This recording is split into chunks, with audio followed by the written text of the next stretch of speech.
அலைக்கும் வரஹ்மத்துல்லாஹி வபரகாத்துஹு. நஹ்மதுல்லாஹல் அலீம் வ நஸல்லி அலா ரசூலிஹில் கரீம். அம்மா பஅத். உண்மையான ஜமாத்தார்களே, பெரியோர்களே, அல்லாஹ்வின் மகத்தான பேர் அருளினால் ஃபஜ்ருடைய தொழுகையை இமாம் ஜமாஅத்தோடு தொழுதுவிட்டு குர்ஆனின் விளக்கங்களை தெரிந்து கொள்வதற்காக நாம் அமர்ந்திருக்கிறோம். ரப்பு சுப்ஹானஹு வ தஆலா நம்முடைய எல்லா அமல்களையும் குறையில்லாமல் நிறைவாக ஏற்றுக்கொள்வானாக. ஆமீன். உடல் ஆஃபியத்தோடு, ஆரோக்கியத்தோடு, மனராகத்தோடு, மகிழ்ச்சியோடு உலகத்தில் வாழ்வதற்கு அல்லாஹ் அருள் புரிவானாக. கைரு பரக்கத்துகள் நிறைந்த நாளாக கெட்ட முடிவுகளை விட்டும், முசீபத்துகளை விட்டும், மனித ஜின்கள் ஷைத்தான்களுடைய தீங்குகளை விட்டும், ஆஸ்பத்திரி செலவுகளை விட்டும், நோய் நொடிகளை விட்டும் பாதுகாப்பு பெற்ற நாளாக அல்லாஹ் இந்த நாளை நமக்கு அமைத்து தருவானாக. ஆமீன். சங்கையானவர்களே, இக்ரா பிஸ்மி ரப்பிக்கல்லதி ஹலக் என்கிற சூரா எப்பொழுது இறக்கப்பட்டது, அதனுடைய வரலாறு என்ன என்பதையெல்லாம் நேற்றைய தினம் நாம் தெரிந்து கொண்டோம். இன்றைக்கு இந்த ஆயத்துகளில், இந்த சூறாவில் வரக்கூடிய சில ஆயத்துகளுக்கு அர்த்தங்களை நாம் பார்க்க இருக்கிறோம். அதை ஒட்டி சில விளக்கங்களையும் நாம் பரிமாறிக்கொள்வதற்கு இருக்கிறோம். அல்லாஹ் சொல்லுகிறான், இக்ரா பிஸ்மி ரப்பிக்கல்லதி ஹலக்.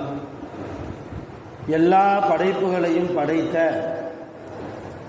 உங்களுடைய ரப்பாக இருக்கக்கூடிய அந்த அல்லாஹ்வின் திருநாமத்தை கொண்டு நீங்கள் ஓதுங்கள் என்று அல்லாஹ் சொல்கிறார். ஹலக்கல் இன்சான மின் அலக். அல்லாஹ் மனிதர்களை இரத்த கட்டியிலிருந்து படைத்தான். இப்போ மனிதர்களை இரத்த கட்டியிலிருந்து படைத்தானே, அப்படிப்பட்ட உங்களுடைய ரப்புடைய திருநாமத்தை கொண்டு நீங்கள் ஓதுவீராக. இக்ரா வ ரப்புக்கல் அக்ரம். நபியே, உங்களுடைய சங்கையான ரப்பாக உங்கள் ரப்பு இருக்கிறான், எனவே நீங்கள் ஓதுங்கள். அல்லதி, இந்த அல்லாஹ் எப்படிப்பட்டவன் என்றால், அல்லம பில் கலம். பேனாவை கொண்டு அவன்தான் கற்றுக் கொடுத்தான் எழுதுவதற்கு, படிப்பதற்கு. களம் என்றால் எழுதுகோல், பேனா என்று அர்த்தம். இப்போ மனிதர்களுக்கு பேனாவின் மூலமாக எழுதுவதற்கும் படிப்பதற்கும் அவன்தான் கற்றுக் கொடுத்தான். அல்லமல் இன்சான மாலம் யாலம். மனிதர்களுக்கு அவர்களுக்கு தெரியாத விஷயங்களை எல்லாம் அல்லாஹ் கற்றுக் கொடுத்தான். அல்லாஹ் மனிதர்களை படைத்த உடனேயே மனிதர்களுக்கு எல்லாம் தெரிந்து விட்டதா? இல்லை. அல்லாஹ் கற்றுக் கொடுத்த அவனுடைய ஞானம், அவன் கொடுத்த அறிவினால்தான் மனிதன் விஞ்ஞானத்தின் மூலமாக வளர்ச்சி அடைகிறான். அதைத்தான் அல்லாஹ் இங்கே சொல்கிறான், அல்லமல் இன்சான மாலம் யாலம். அல்லாஹ் மனிதர்களுக்கு தெரியாத விஷயத்தை எல்லாம் கற்றுக் கொடுத்தான். கல்லா, அப்படி இருக்கிற போது, இன்னல் இன்சான, நிச்சயமாக மனிதர்கள் ல யதுகா, வரம்பு மீறி நடக்கக்கூடியவர்களாக இருக்கிறார்கள். இப்போ அல்லாஹ் மனிதர்களை எப்படி படைத்தான், எதிலிருந்து படைத்தான், மனிதர்களுக்கு எதையெல்லாம் கற்றுக் கொடுத்தான், எல்லாவற்றையும் பட்டியல் போட்டு சொல்லிவிட்டு அல்லாஹ் கடைசி என்ன சொல்றா, இன்னல் இன்சான ல யதுகா, மனிதர்கள் வரம்பு மீறி நடக்கக்கூடியவர்களாக யாருடைய விஷயத்தில்? அல்லாஹ்வுடைய விஷயத்தில் இருக்கிறார்கள் என்று அல்லாஹ் சொல்கிறார். என்ன வரம்பு மீறி? அல்லாஹ்வை எப்படி பயப்படணுமோ அப்படி பயப்படுறதில்லை, அல்லாஹ்வை எப்படி நம்பணுமோ அப்படி நம்புறதில்லை, அல்லாஹ்வின் மீது எந்த அளவு ஈமான் இருக்கணுமோ அந்த அளவு ஈமான் இல்லை.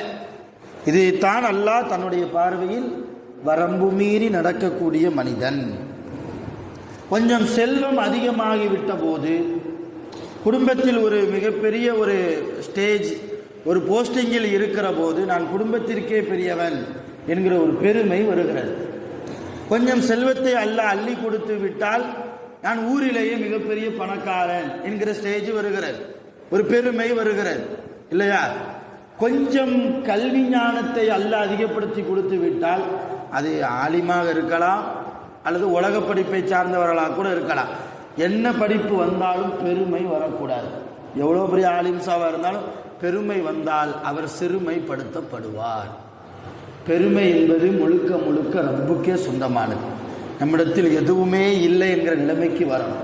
அதைத்தான் அடுத்த ஆயத்தில் அல்லாஹ் சொல்கிறான், அர்ரஆஹுஸ்தக்னா, எனக்கு எந்த தேவையுமே இல்லை என்று அவன் பார்க்கிறான், தன்னை அவன் நினைக்கிறான்.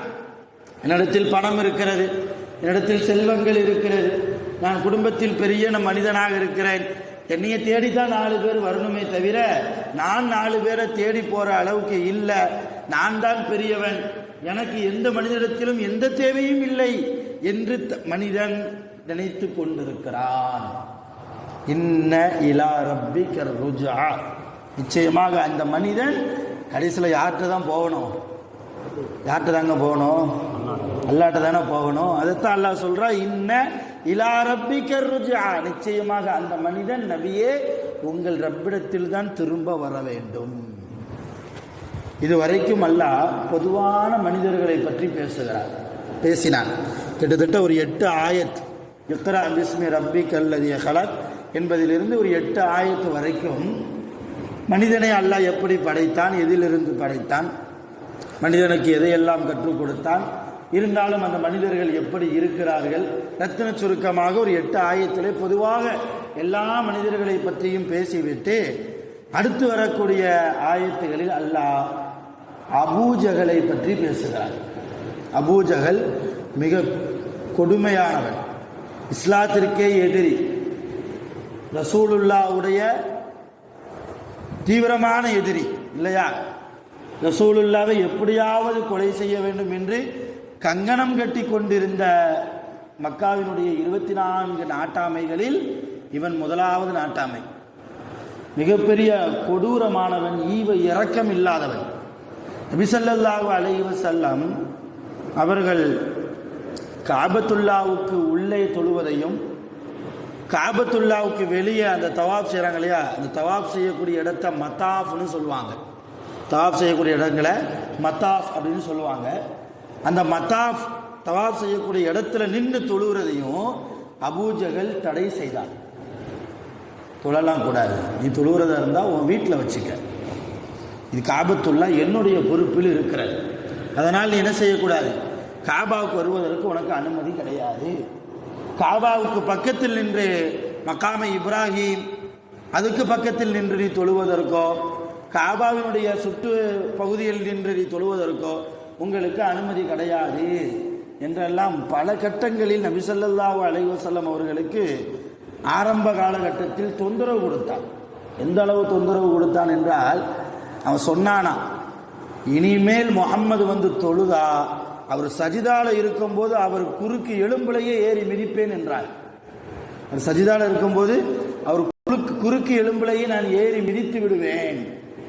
ஒரு தடவை ரசூலுல்லாஹ் போய் தொழுதாக இப்படி அவன் சொன்னதுக்கு பிறகு இதை மற்ற நாட்டாமைகள்லாம் போய் பெரிய ஆமைகிட்ட போய் சொன்னாங்க. அபூஜகல்கிட்ட தொழுகிறாங்க, முஹம்மது நேராக வந்தான், எதுக்கு? அடிக்கிறதுக்கு, அவன் விட்ட சவாலை நிறைவேற்றுவதற்கு, ரசூலுல்லாவுடைய முதுகில் ஏறி மிதிப்பதற்கு வேகமாக வந்தான். இன்னைக்கு பார், அந்த முஹம்மதை நான் ஒரு வழி செய்கிறேனா இல்லையா? நேராக வந்தான், காலரை தூக்கிட்டு பக்கத்தில் வந்துட்டு அப்படியே ரிட்டர்ன் ஆயிட்டான். பக்கத்தில் வரைக்கும் வந்தான், அப்படி திரும்ப போயிட்டான். இப்போ தூரத்தில் நின்று பார்த்து கொண்டிருந்த மற்ற அபூஜகளுடைய அடிமைகள் எல்லாம் கேட்டாங்க, என்னப்பா வீரவசனம் பேசிட்டு போனீங்க, அடிக்க போகிறேன் மிதிக்க போகிறேன், போயிட்டு அப்படி திரும்ப வந்துட்டியே. அப்படித்தான் போனேன், ஆனால் அவர் பக்கத்தில் போனதுக்கப்புறம் அந்த முஹம்மதுக்கும் எனக்கும் மத்தியில் மிகப்பெரிய ஒரு நெருப்பு ஜுவாலையை நான் கண்டேன், மிகப்பெரிய ஒரு நெருப்பு ஜுவாலையை நான் கண்டேன், அதனால் நான் திரும்ப வந்து விட்டேன், எனக்கு பயம் ஏற்பட்டு விட்டது, திரும்ப வந்துட்டேன் தான்.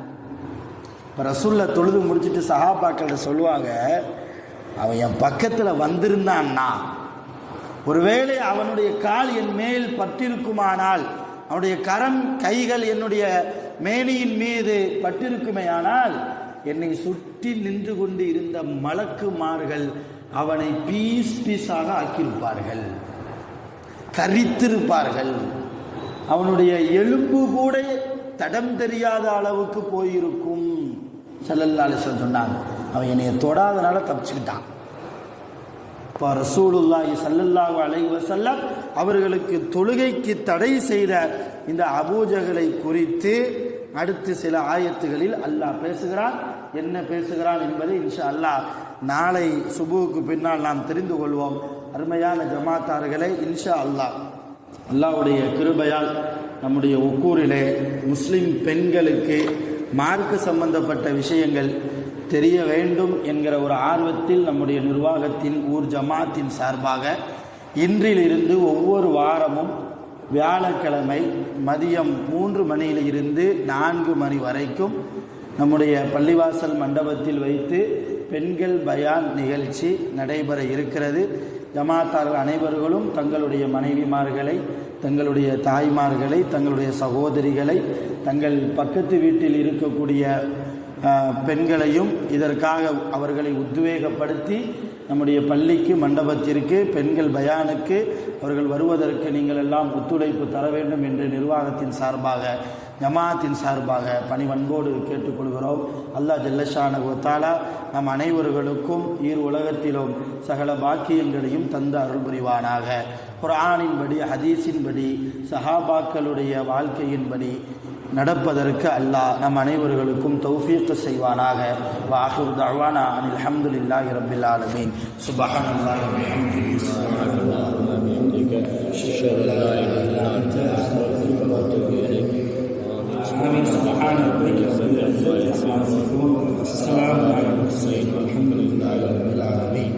ஸல்லல்லாஹு அலா முஹம்மத் ஸல்லல்லாஹு அலைஹி வஸல்லம், ஸல்லல்லாஹு அலா முஹம்மத் ஸல்லல்லாஹு அலைஹி வஸல்லம், ஸல்லல்லாஹு அலா முஹம்மத் ஸல்லல்லாஹு அலைஹி வஸல்லம்.